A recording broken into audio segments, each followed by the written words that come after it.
Hemos hablado, ya hemos dicho qué significa la gloria de Dios. Decíamos que es la presencia misma de Dios.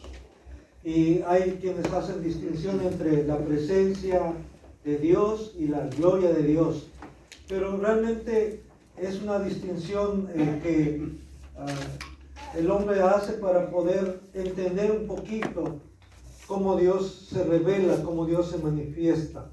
Y se ha dicho que la gloria de Dios es la manifestación visible, audible de esa presencia. Y a veces lo hemos visto en las Escrituras cómo Dios lo hace cuando Él quiere, como Él quiere, a quien quiere. Y no está en nosotros decirle: Señor, quiero ver tu gloria, muéstrame tu gloria, como si es un derecho que tenemos, sino es algo que Dios, si Dios quiere hacerlo, lo va a hacer y lo va a seguir haciendo. Voy pues a pedir que por favor busquen en sus Biblias, en el libro de Éxodo. Ya estamos terminando el estudio de Éxodo. Estamos en el capítulo 40 de Éxodo. Y hoy vamos a hablar sobre la importancia de obedecer. Ya hace 8 días hablábamos acerca de cómo el pueblo de Dios obedeció, el pueblo de Israel, y cuando obedeció, la gloria de Dios se manifestó. Y cómo Dios bendijo a su pueblo a través de Moisés.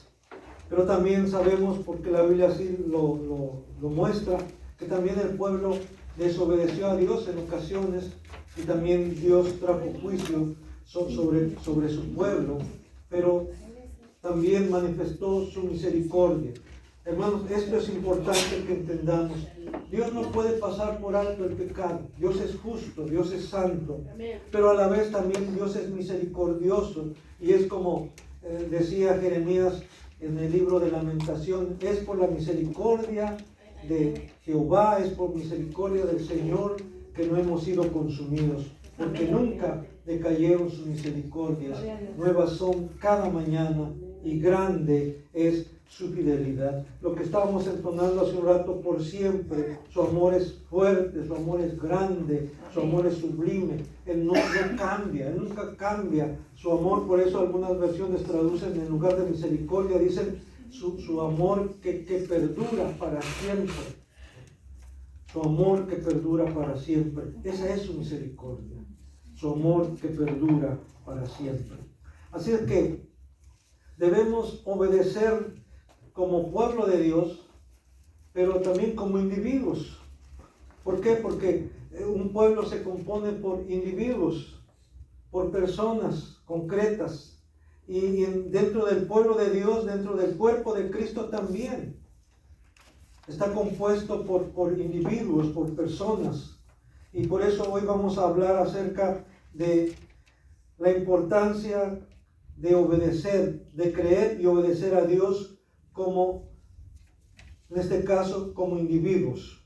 Ahí en Éxodo 40, versículo 1 y 2, primeramente, y vamos a ir viendo algunos textos conforme vayamos argumentando la importancia de creer y obedecer a Dios. Dice Éxodo 40, versículo 1 y 2: luego Jehová habló a Moisés diciendo: en el primer día del mes séptimo harás levantar el tabernáculo de reunión. Aquí vemos cómo Moisés da prioridad a la voluntad de Dios. ¿Y por qué decimos que Moisés da prioridad a la voluntad de Dios?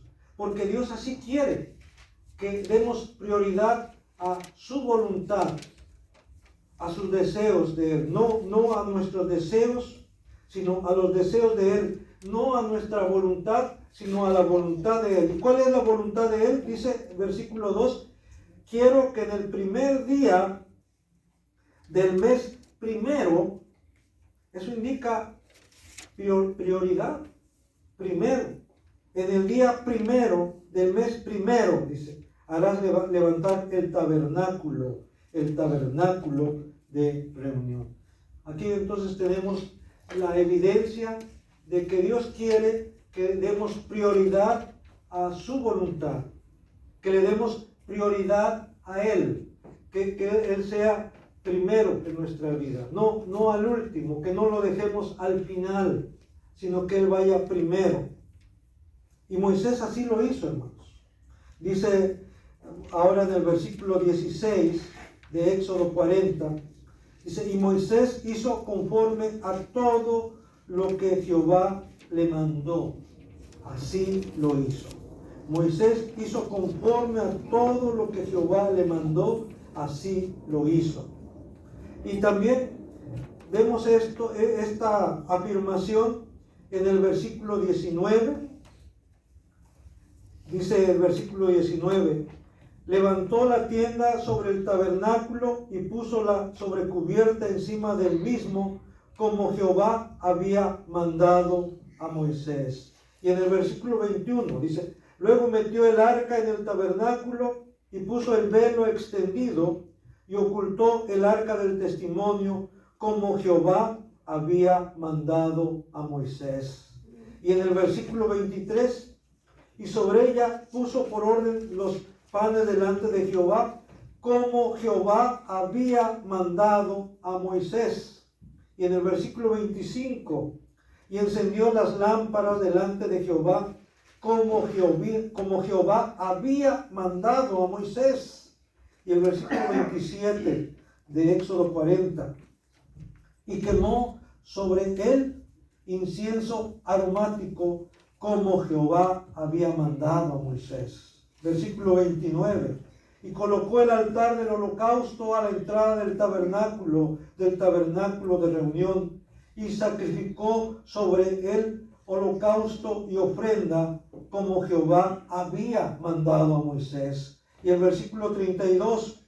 Cuando entraban en el tabernáculo de reunión y cuando se acercaban al altar, se lavaban, como Jehová había mandado a Moisés.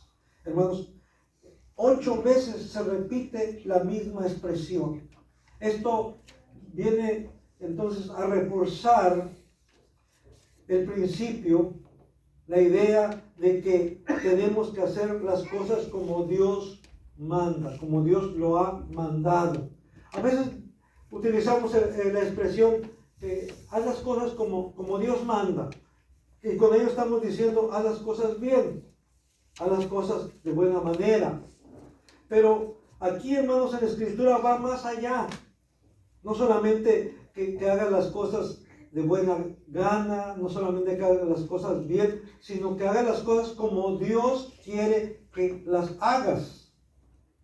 Porque así dice aquí, al menos en ocho ocasiones en este pasaje de Éxodo 40, que Moisés hizo como Jehová le había mandado. Y esto, hermanos, sigue vigente. Y lo digo porque muchas veces se hace esa distinción de decir, es que el Antiguo Testamento era para el pueblo de Israel. Y el pueblo de Israel estaba bajo la ley. Nosotros ahora como cristianos ya no nos regimos por la ley, ahora estamos bajo la gracia. Y por eso ya el Antiguo Testamento ya no se aplica, los mandamientos del Antiguo Testamento ya no se aplican, ahora estamos bajo la gracia, ahora ya no estamos bajo la ley. Y menosprecian la ley, y menosprecian los mandamientos de Dios, y menosprecian el Antiguo Testamento. Pero hermanos, recuerden que nosotros como iglesia cristiana, como iglesia evangélica, nosotros reconocemos tanto el Antiguo como el Nuevo Testamento como la palabra de Dios, y que tienen la misma autoridad tanto el Antiguo como el Nuevo Testamento para nuestra vida. Es verdad que en el Antiguo Testamento hay cosas que ya no se aplican a la iglesia, ya no se aplican a nosotros, y se hace esta distinción dentro de lo que es la ley, la ley judicial, la ley ceremonial y la ley moral. Y podemos decir que la ley ceremonial, que tenía que ver con todos los sacrificios, holocaustos, lavamientos y todo eso, que se hacían allá en el Antiguo Testamento, contenidos sobre todo en el libro de Levítico, ya no tienen vigencia para nosotros. ¿Por qué? Porque todos esos sacrificios, holocaustos, esos lavamientos apuntaban hacia Cristo. Cristo es el cumplimiento de todos esos sacrificios y holocaustos de animales, de machos cabríos, de becerros, de toros, de aves. Jesucristo es el Cordero de Dios que quita el pecado del mundo. Jesucristo es el sacrificio por excelencia y por eso ya no es necesario hacer más sacrificios de ese tipo. Entonces podemos decir que la ley ceremonial se cumplió en Cristo. La ley judicial, también contenida ahí en Levítico y en el Antiguo Testamento, tiene que ver cómo debían de juzgarse ciertos delitos, ciertas acciones dentro del pueblo de Israel, que también ya no aplican. Una de ellas era ojo por ojo y diente por diente, que al que a alguien le había sacado el ojo, había que sacarle el ojo al otro. Que si alguien había herido, tenía que ser herido. Y si alguien mataba a otro, ahora sí, como decimos, con todas las agravantes de la ley, con alevosía, premeditación, alevosía y ventaja, había que matarle, vida por vida. Eso ya no se aplica ahora dentro del pueblo de Dios. Entonces, todavía hay algunos principios y no me alcanzaría el tiempo para mencionar algunas cosas que sí todavía se aplican o deberían de aplicarse actualmente. Un ejemplo, si alguien robaba y se demostraba que había robado, tenía que reponer una quinta parte, o sea, tenía que reponer lo que había robado, además un 20% más. Eso debería de hacerse, que no quede impune el robo. Tenía que reponer lo que había robado y además un 20% añadido. Entonces, hay principios en el Antiguo Testamento dentro de la ley judicial que serían aplicables todavía ahora. Pero cuando vamos a lo que es la ley moral, contenida o resumida en los 10 mandamientos, eso sigue vigente. Eso se aplica ahora todavía. Y podemos decir, hermanos, que debemos hacer como Dios lo ha mandado. Y sobre todo ya considerando también el Nuevo Testamento. Si los creyentes del Antiguo Testamento tenían que hacer como Dios había mandado y no estaban llenos del Espíritu Santo, Dios todavía no derramaba su Espíritu Santo como lo hizo en el día de Pentecostés sobre la iglesia. Ahora, hermanos, nosotros que vivimos, como se dice, bajo la gracia, que dice en Juan que la ley, en el capítulo 1, la ley por medio de Moisés fue dada. La ley por medio de Moisés fue dada. Pero la gracia y la verdad vinieron por medio de Jesucristo. Ahora nosotros, hermanos, tenemos más privilegios que los creyentes del Antiguo Testamento. Y por lo tanto, me atrevo a decir que tenemos más responsabilidad que los creyentes del Antiguo Testamento. Porque ahora dice la Escritura que nosotros somos templo del Espíritu Santo. Que el amor de Dios ha sido derramado en nuestros corazones. Que ahora nosotros hemos recibido gracia sobre gracia. Así lo dice la Escritura.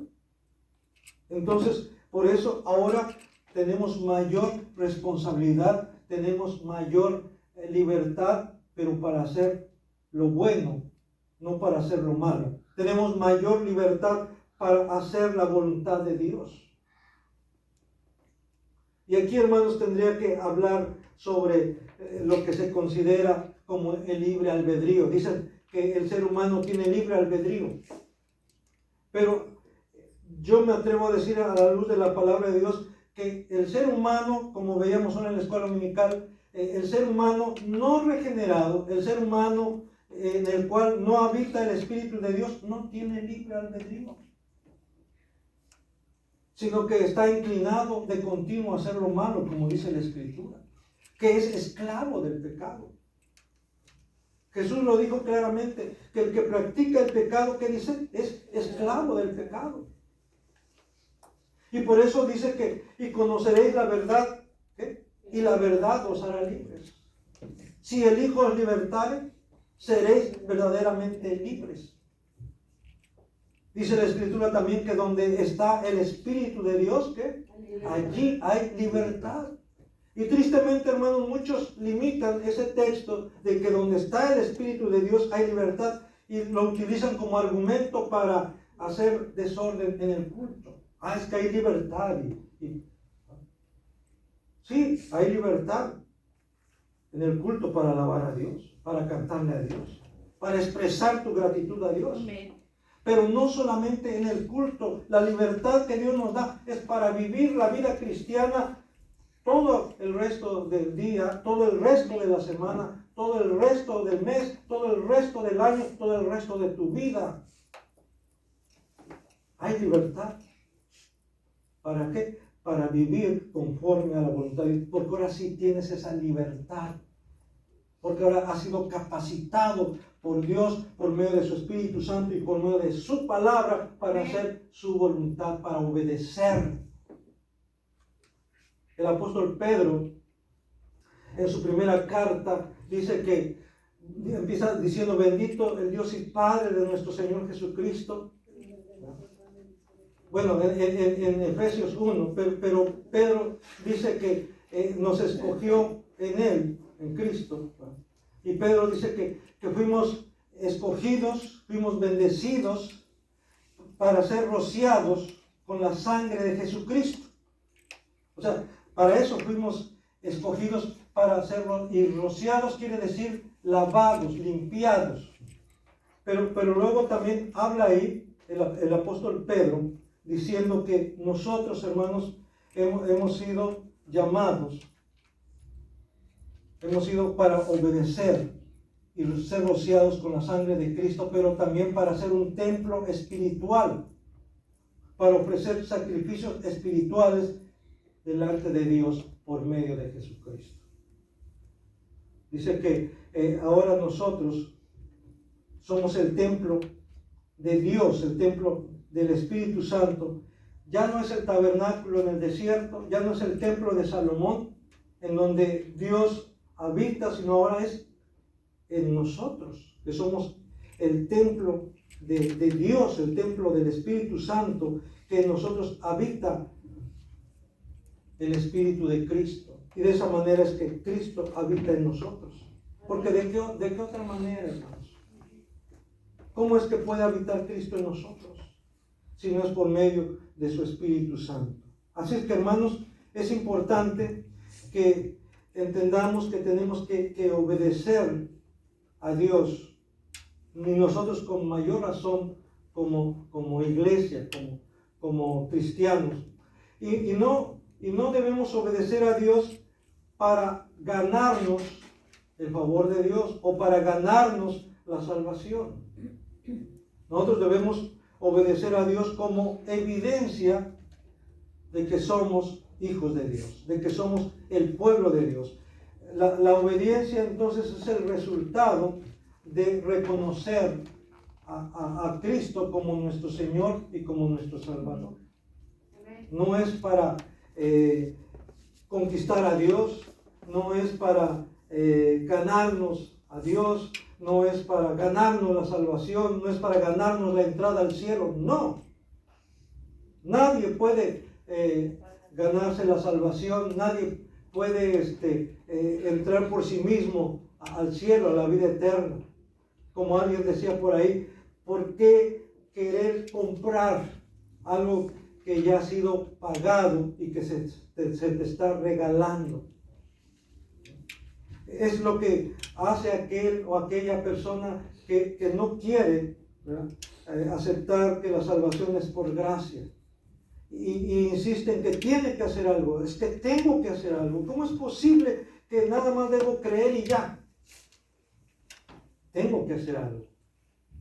Es como cuando, esa situación sería como cuando tú vas a un lugar, a un restaurante, por ejemplo,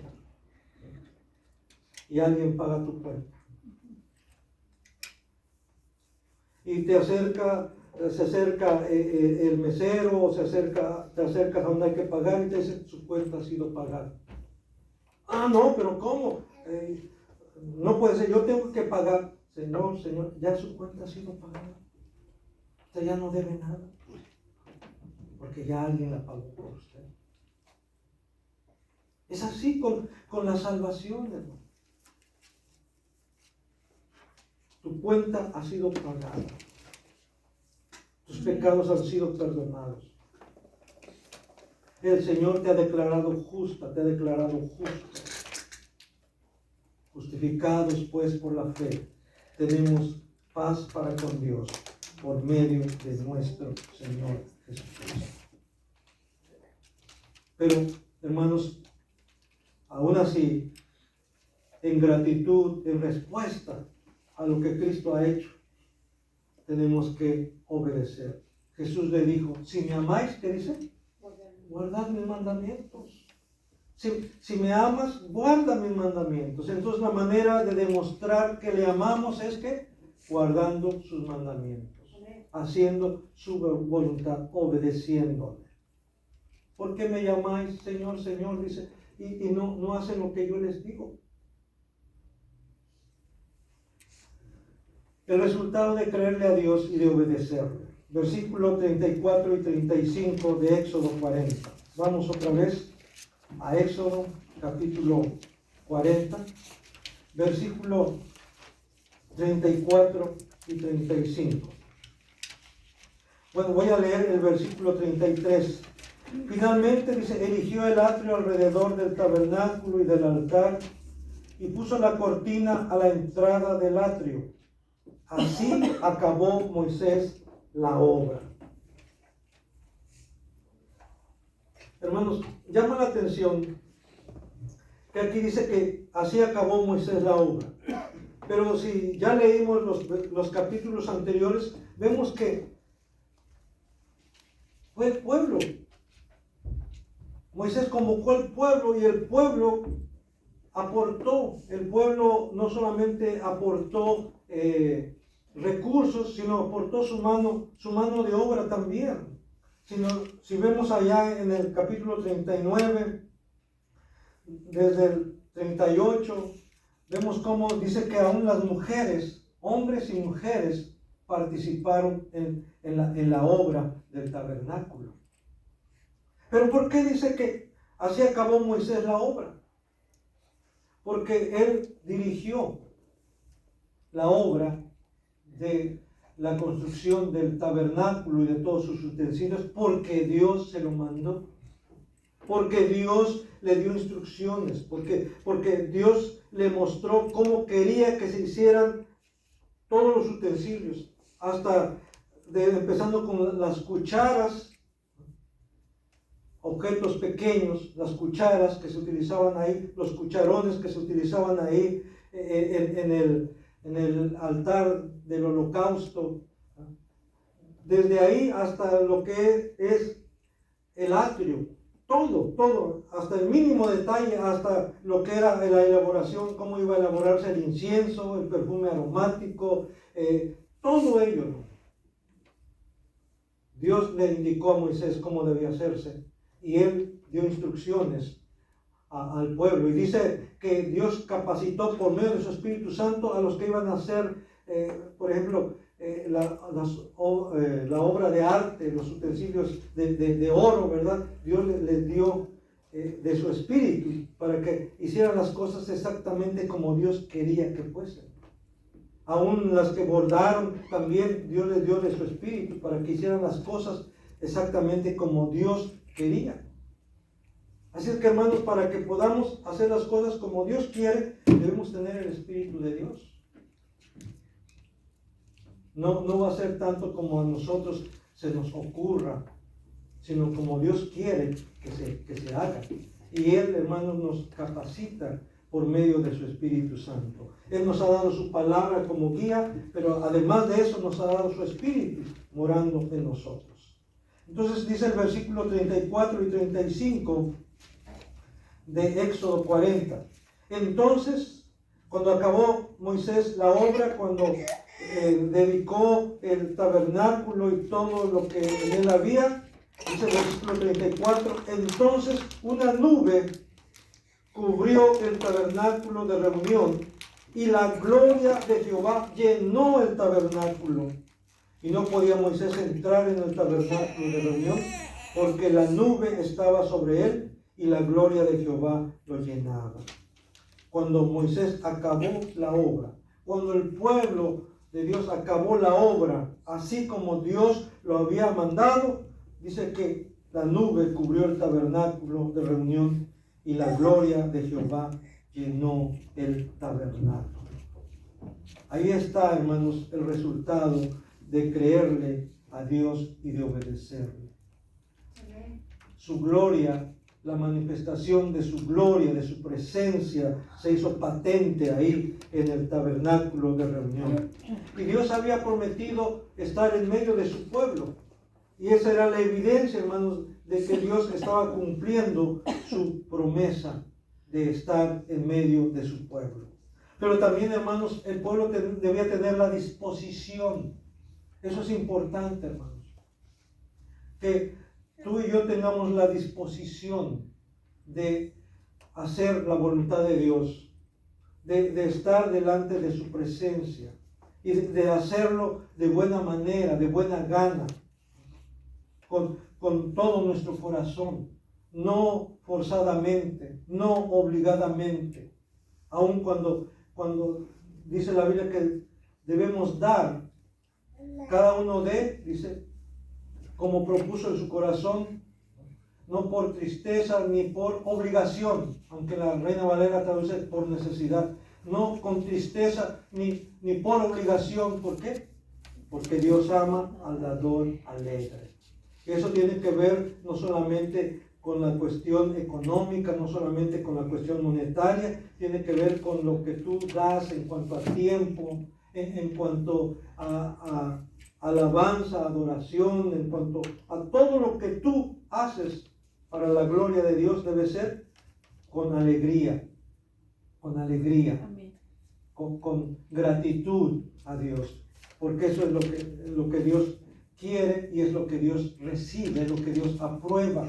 Y cuando lo hacemos así, Dios es honrado, Dios es glorificado. Por eso también en Juan 15:8 Jesús decía a sus discípulos, en esto es glorificado mi Padre, en que llevéis mucho fruto. Juan 15:8, en esto es glorificado mi Padre, en que llevéis mucho fruto y seáis así que mis discípulos. Entonces cuando llevamos fruto, y sabemos, hermanos, a qué fruto se está refiriendo. Se está refiriendo ahí en términos generales a buenas obras, como también lo dijo ahí en el Sermón del Monte. Para que, dice, ustedes deben hacer buenas obras. ¿Para qué? Para que los hombres glorifiquen a vuestro Padre que está en los cielos. Así alumbre vuestra luz delante de los hombres, para que vean vuestras buenas obras y glorifiquen a vuestro Padre que está en los cielos. En esto es glorificado mi Padre, en que llevéis mucho fruto y seáis así mis discípulos. Y estamos, yo sé que usted está pensando también en el fruto del Espíritu Santo. Allá en Gálatas 5, 22 y 23 se describe lo que es el fruto del Espíritu Santo. ¿Cuál es el fruto del Espíritu Santo? Amor, gozo, paz, paciencia, benignidad, bondad, fe, mansedumbre, templanza. Ese es el fruto del Espíritu Santo. Y dice el Señor Jesús, cuando esto abunde en tu vida, cuando abunde el amor, el gozo, la paz, la benignidad, la bondad, la fe, el gozo, entonces dice, mi Padre es glorificado. Tú estás glorificando a mi Padre, dice el Señor, y no solamente al Padre, sino también a Él. a Él. Porque el que glorifica al Hijo, glorifica al Padre que lo envió. Y quien glorifica al Padre, glorifica al Hijo, quien ha sido enviado por el Padre. Debemos creerle y obedecerle a Dios y a Cristo y seremos llenos del Espíritu Santo. Aquí hay algo, hermanos, que vamos a ver ahí en Efesios 5, por favor. Busquen en sus Biblias Efesios capítulo 5, 18 al 20. Quienes están aquí, pues está ahí en su boletín, pero quienes están siguiendo esta transmisión, voy a pedir que por favor busquen en Efesios capítulo 5, versículos 18 al 20. Dice así, Efesios 5, del 18 al 20. No os embriaguéis con vino, en lo cual hay disolución.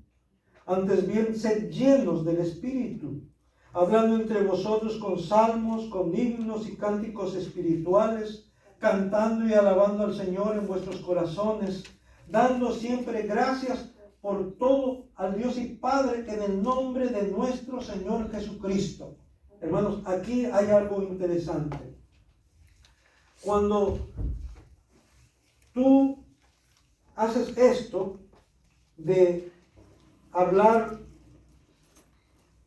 cuando hacemos esto entre nosotros, hablando con salmos, con himnos, con cánticos espirituales, cuando cantamos y alabamos al Señor en nuestros corazones, cuando damos siempre gracias a Dios por todo, somos llenos del Espíritu Santo. Amén. Pero además, hermanos, aquí hay algo. Cuando nos llenamos, pero a la vez esa llenura manifiesta esto. ¿Qué? Esto que viene aquí.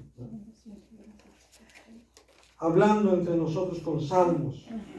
Si estamos llenos del Espíritu Santo, hablamos entre nosotros con salmos, con himnos, con cánticos espirituales. Es lo que brota de nuestros labios, de nuestro corazón. Cantamos y alabamos al Señor y damos siempre gracias a Dios por medio de nuestro Señor Jesucristo. Es ¿cómo explicarlo? Es como una retroalimentación del Espíritu. El Espíritu produce en nosotros esto y a la vez, ¿verdad? Esto tiene que ser cada vez con mayor intensidad. Entonces, yo sé que para muchos la llenura del Espíritu Santo se manifiesta hablar en lenguas, para algunos incluso tirarse, convulsionarse o brincar muy alto, ¿verdad? Eso muchos así lo entienden, ¿no? Mientras más alto brincas, más lleno del Espíritu Santo estás. Que mientras más hablas en lenguas, más lleno del Espíritu Santo estás.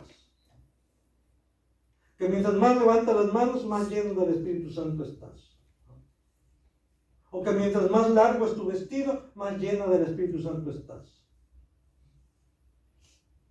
Pero, hermanos, la llenura del Espíritu Santo se manifiesta en manifestar el fruto del Espíritu. Amén. O como dice aquí, hermanos, hablando entre nosotros con salmos, con himnos, con cánticos espirituales, cantando y alabando al Señor en vuestros corazones, dando siempre gracias por todo al Dios y Padre en el nombre de nuestro Señor Jesucristo. De esa manera se manifiesta la llenura del Espíritu Santo. ¿Que alguien habla en lenguas? Bueno, dice, si alguien habla en lenguas, que haya quien interprete. Y si no, cállese, dice el apóstol Pablo. No lo digo yo, lo dice la Escritura. Y si alguien va a hablar en lenguas, que lo haga por turno. Y no todos al mismo tiempo, dice. Y que haya quien interprete. Y cuando mucho, dice que sean 3 en cada reunión, 3 en cada culto. Por turno y máximo 3. Y siempre y cuando haya quien interprete. Y si no, mejor guarde silencio.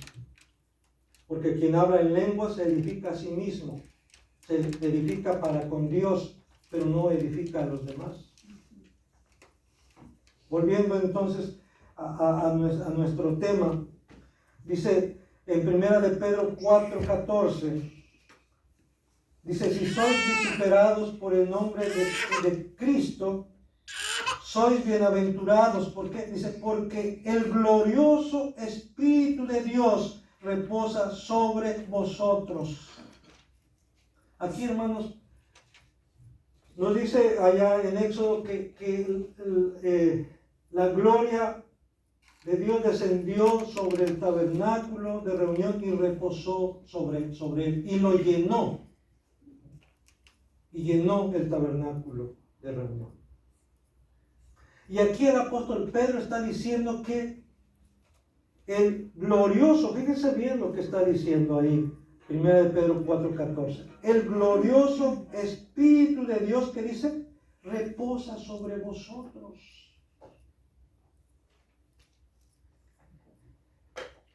Eso mismo que sucedió allá en el tabernáculo de reunión.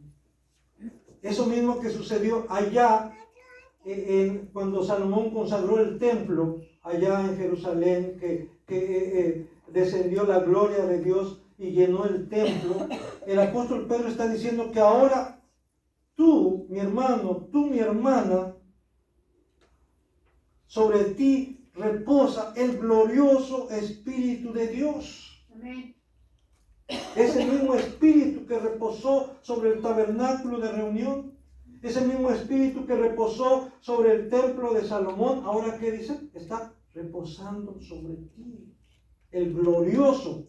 Y Pedro tiene ese cuidado de decir, el glorioso Espíritu de Dios. ¿Sabías esto? ¿Estabas consciente de esto? ¿Estamos conscientes de esto? Ahora nosotros somos el objeto de la manifestación de la gloria de Dios. Por eso en la portada de su boletín dice portadores de su gloria. Somos portadores de su gloria.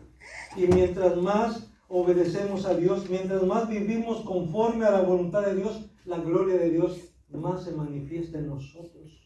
Amén. La gloria de Dios más brilla en nosotros.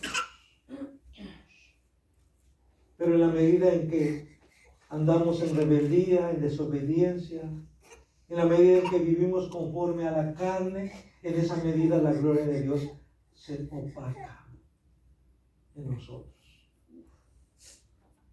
Es importante entonces que entendamos que Dios quiere manifestar su gloria en nosotros, ¿qué? Y a través de nosotros. Esa misma presencia entonces que llenó el tabernáculo y más tarde el templo y que estaba sobre él, es la misma presencia gloriosa que está sobre todo verdadero creyente y lo llena. 1 Corintios 3:16 dice, ¿no sabéis que sois templo de Dios y que el Espíritu de Dios mora en vosotros? Más claro, hermanos. ¿Lo creen? Sí, hermanos. Porque es Dios que nos está diciendo.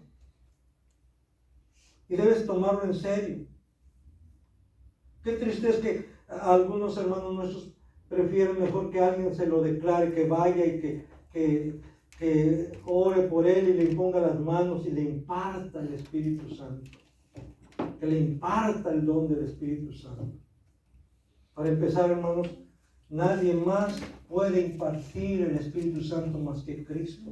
Ningún hombre tiene esa facultad. Dirá, pero entonces, ¿qué de Pablo, qué de Pedro? Que no quiero entrar ahorita en detalle en eso. Pero sí estoy convencido que el único, y Juan lo dijo, el que bautiza con Espíritu Santo y fuego, ¿quién es? Es Cristo. Él nos va a bautizar con Espíritu Santo y fuego. Dice, yo solamente bautizo con agua, pero el que viene detrás de mí, él sí bautiza con Espíritu Santo y fuego. De él dice, yo no soy digno ni de siquiera de desatar la correa de su calzado. Nuestro Señor Jesucristo es la manifestación plena de la gloria de Dios. Ahí en 1 de Juan 1:14 dice, y aquel verbo fue hecho carne. ¿Qué dice? Y habitó entre nosotros. allá con Israel, la gloria de Dios se manifestó y los acompañó durante todo ese trayecto hasta que entraron a la tierra prometida.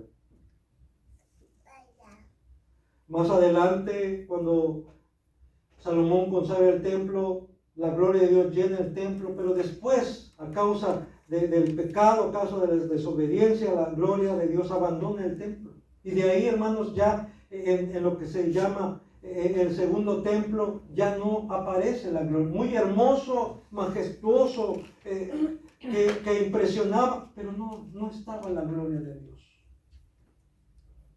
El templo que construyó Herodes, que lo amplió, no tenía la gloria de Dios.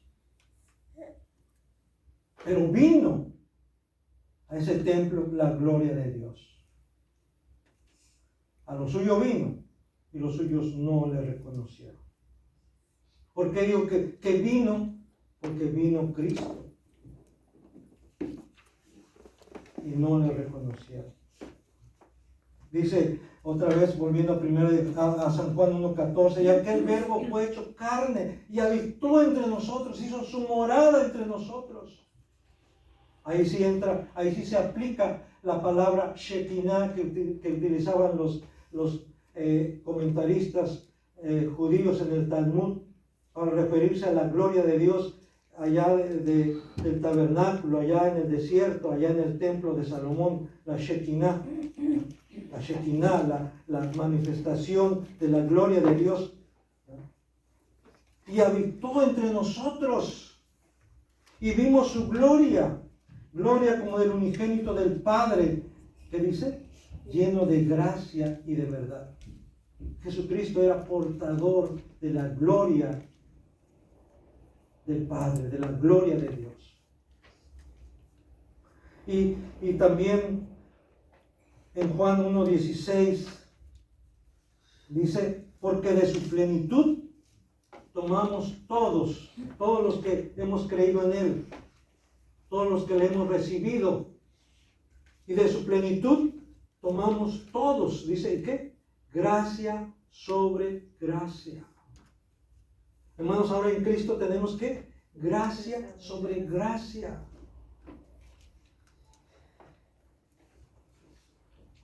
Y el apóstol Pablo, hermanos, cuando escribe a los Colosenses en el capítulo 2, versículo 9, porque en Él, en Cristo, ¿qué dice? Habita corporalmente, porque en Cristo habita corporalmente toda la plenitud de la deidad.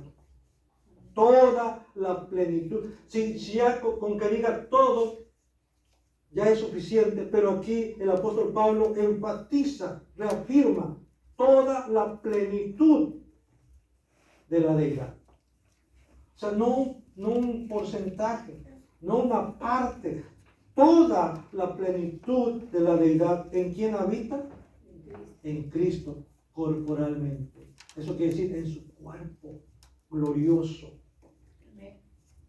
Y hermanos, aquí se está refiriendo primeramente a su cuerpo glorificado, que está a la diestra del Padre. Pero hermanos, también recuerden que ¿quién o qué es el cuerpo de Cristo aquí en la tierra? La iglesia. La iglesia. Tú y yo, nosotros somos el cuerpo de Cristo. Y esto se aplica también entonces a la iglesia. En Cristo, en su cuerpo glorificado, habita corporalmente toda la plenitud de la deidad. Pero en su cuerpo que está aquí en la tierra también habita su gloria. No en la misma medida que habita en Cristo, pero hermanos, somos expresión de su gloria. Debemos ser expresión de su gloria. Hay un libro que hace tiempo estudiamos aquí, se han de recordar, de R.B. Kuiper, que se titula El cuerpo glorioso de Cristo. ¿Se acuerdan? ¿O ya no se acuerdan? Y precisamente él todo su libro trata de eso, de hablar de qué manera la iglesia es el cuerpo glorioso de Cristo. De verdad, la iglesia es el cuerpo glorioso de Cristo. Somos el cuerpo glorioso de Cristo porque Cristo habita en medio de su iglesia. Porque el Espíritu de Cristo habita en cada uno de nuestros corazones. Por lo tanto, entonces debemos manifestar la gloria de Cristo. En Hebreos capítulo 1, versículo 1 al 3, dice: Dios, habiendo hablado muchas veces y de muchas maneras en otro tiempo a los padres por los profetas, en estos postreros días nos ha hablado por el Hijo, a quien constituyó heredero de todo y por quien asimismo hizo el universo. El cual, refiriéndose al Hijo, refiriéndose a Cristo, el cual, siendo el resplandor de su gloria, fíjense bien, siendo el resplandor de su gloria y la imagen misma de su sustancia. Cristo, hermanos, es la imagen misma de la sustancia del Padre. No es de una sustancia menor, no es de menor gloria que el Padre, es de la misma sustancia que el Padre, tiene la misma gloria que el Padre. Amén. Por eso merece la misma adoración que el Padre. Y por eso el Padre no tiene ningún inconveniente en que se adore a su Hijo.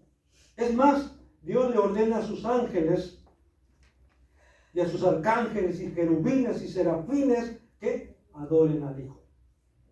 Adórenle todos los ángeles del cielo, dice. Gloria a Dios. Y luego dice en el Salmo número 2, dice que, oh reyes, sed prudentes y admitid amonestación, jueces de la tierra.